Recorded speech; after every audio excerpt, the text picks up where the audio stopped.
On LinkedIn's latest workplace learning report points out shifts and new priorities among learning and development professionals and leaders in the age of artificial intelligence. Now, this year, the focus is on developing people skills alongside technical and AI capabilities and how upskilling is key to attracting, retaining and preparing talent for the future of work. To tell us more, joining me now is Karin Kimbrough, the chief economist at LinkedIn. Karin, welcome to Startup Street. First, tell us, what are some of the shifts brought by AI in the global economy that you think organizations and leaders must keep a close eye on, and how are these applicable to the Indian market? Thank you for having me. So what we're seeing here at LinkedIn is that AI is really changing the way we work.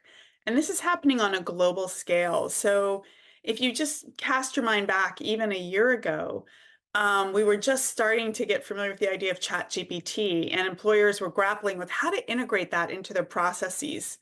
And so what we've seen since then in just a year is a 21 times increase in the number of jobs that are looking for AI skills.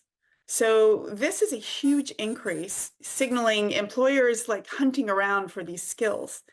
And at the same time, we're also seeing that our members are adding skills at a really rapid rate. So here's an example.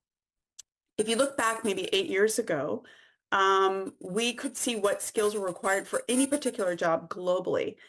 And fast forward now, what we see is about 25% of the skills required for any occupation, whether it's architect or economist or software engineer. Those skills have changed by about 25% on average globally. But for India, they've actually changed 30%. So India is really at the forefront of this acceleration that's being driven by technology, particularly AI and generative AI. And what this means is that skills are rotating more rapidly, people need to upskill more quickly, and Indian employers are savvy and recognize this. So they're also focused on how do they develop their workforce. Now, according to the report, 98% of employers in India have observed substantial changes in the skills and qualifications they prioritize in job candidates due to the impact of AI and automation in their industries.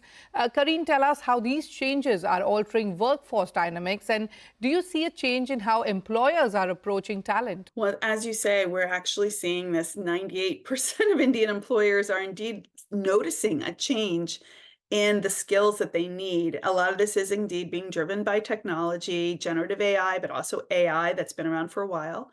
And what they're looking for when we look across our data at LinkedIn is really a mix of hard and soft skills. So what I mean by that is the artificial intelligence skills and the digital skills, but also the problem solving, the critical thinking. These are what you might call soft skills, but they're critical for being effective at work. And employers are looking for both of those combined. And what that tells us is that there's an element of like how they hire that's changing and what the skills are that they're looking for. But also we're seeing that Indian employers and executives are looking to start integrating this technology into the workforce. So they want to develop small teams. You know, over half of them, of the Indian executives told us they want to develop small teams that can actually start to experiment with generative AI. How do we actually use it in our processes in an efficient, effective way? All right, what would be your top tips for organizations to set up for success in the AI era? Our advice is really threefold. First, you want to really nurture your workforce. That means creating a culture of learning so people can be agile and ready to pick up whatever new skills are required. That means that companies need to invest in their workers. Second, we want to put a spotlight on internal mobility, make sure that the opportunities are there. So the next best hire might be from someone who's already a superstar in your company. And that means creating internal mobility opportunities and understanding which skills which staff have and how to place them in the right role.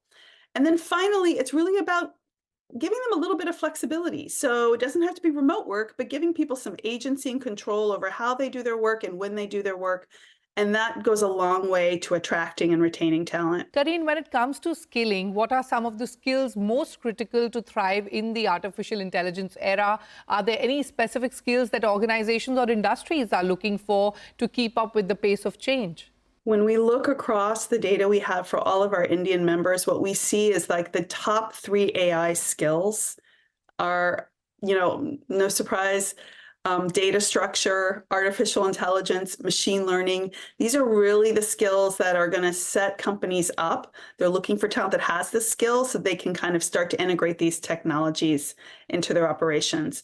But, again, in addition to that, they're looking for things like communication. Communication is the #1 skill that's sought by all companies across the Asia Pacific region, whether it's India or Australia, Singapore, Japan. So communication is hugely important as much as the AI and the ML skills. It's really the mix that's going to bring us, from the earlier generation into a new era.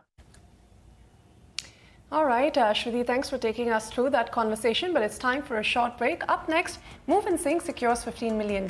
We'll put the founder on the hot seat to find out their future plans and more after this very short break.